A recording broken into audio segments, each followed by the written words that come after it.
ಪಹಲ್ಗಾಮ್ ದಾಳಿ ಹಿಂದಿನ ಪಾಕಿಸ್ತಾನದ ಕೈವಾಡ ಬಟಾ ಬಯಲಾಗಿದೆ. ಪಾಕಿಸ್ತಾನದ ಬಣ್ಣ ಬಯಲಾಗಿದೆ. ಇದನ್ನು ಬಯಲು ಮಾಡಿದ್ದು ಎನ್ಐಎ ಅಧಿಕಾರಿಗಳು. ದಾಳಿ ಹಿಂದೆ ಪಾಕಿಸ್ತಾನದ ಕೈವಾಡ ಇದೆ ಅಂತ ಹೇಳಿ ವರದಿ ಸಲ್ಲಿಕೆಯಾಗಿದೆ. ಭಯೋತ್ಪಾದನಾ ನಿಗ್ರಹ ಸಂಸ್ಥೆಗೆ ವರದಿಯನ್ನು ಸಲ್ಲಿಸಿದೆ ಎನ್ಐಎ. ಐಎಸ್ಐ ಮತ್ತು ಎಲ್ಇಟಿ ಕೈವಾಡವಿದೆ ಅಂತ ಹೇಳಿ ವರದಿ ಸಲ್ಲಿಕೆಯಾಗಿದೆ. ಪಾಕಿಸ್ತಾನದ ಗುಪ್ತಚರ ಸಂಸ್ಥೆಯಾದ ಐಎಸ್ಐ, ಲಷ್ಕರ್ ಎ ತೊಯ್ಬಾ ಕೈವಾಡ ಇದೆ ಅಂತ ಹೇಳಿ ಉಲ್ಲೇಖವಾಗಿದೆ.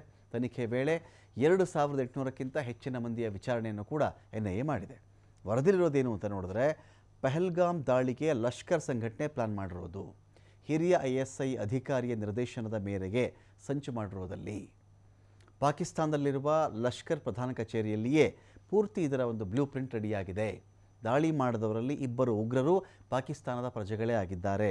Hashmi Moosa alias Suleman alias Bhai alias Talha Bhai Pakistan ಮೂಲದ ಹ್ಯಾಂಡ್ಲರ್ಗಳ ಜೊತೆಗೆ ಸಂಪರ್ಕದಲ್ಲಿದ್ದರೂ ಉಗ್ರರು. ಎಲ್ಲ ಒಂದು ವರದಿಯನ್ನು ಎನ್ಐಎ ಬರೆದಿದೆ. ಇಲ್ಲಿ ದಾಳಿಗೆ ಹಾಗಾದರೆ ಸ್ಥಳೀಯರ ಸಹಕಾರ ಇರಲಿಲ್ವಾ? ಇತ್ತು.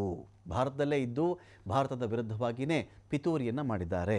ಪಹಲ್ಗಾಮ್ನಲ್ಲಿ ದಾಳಿ ನಡೆಸಿದಂತಹ ಉಗ್ರರಿಗೆ ಸ್ಥಳೀಯರೇ ಸಾಥ್ ಕೊಟ್ಟಿದ್ದಾರೆ. ದಾಳಿಗೂ 1 ವಾರ ಮೊದಲು ಪಹಲ್ಗಾಮ್ಗೆ ಉಗ್ರರು ಬಂದಿದ್ದರು. ಉಗ್ರರಿಗೆ ಆಶ್ರಯ ಸೇರಿ ಎಲ್ಲ ವ್ಯವಸ್ಥೆಯನ್ನು ಸ್ಥಳೀಯರೇ ಮಾಡಿದರು. ಎನ್ಐಎ ವರದಿಯಲ್ಲಿಯೂ ಕೂಡ ಸ್ಥಳೀಯರ ಸಹಕಾರದ ಬಗ್ಗೆ ಉಲ್ಲೇಖ ಮಾಡಿದ್ದಾರೆ. ಇನ್ನು ಘಟನಾ ಸ್ಥಳದ 3D ಮ್ಯಾಪಿಂಗ್ ಮಾಡಿದ್ದಾರೆ ಎನ್ಐಎ ಅಧಿಕಾರಿಗಳು.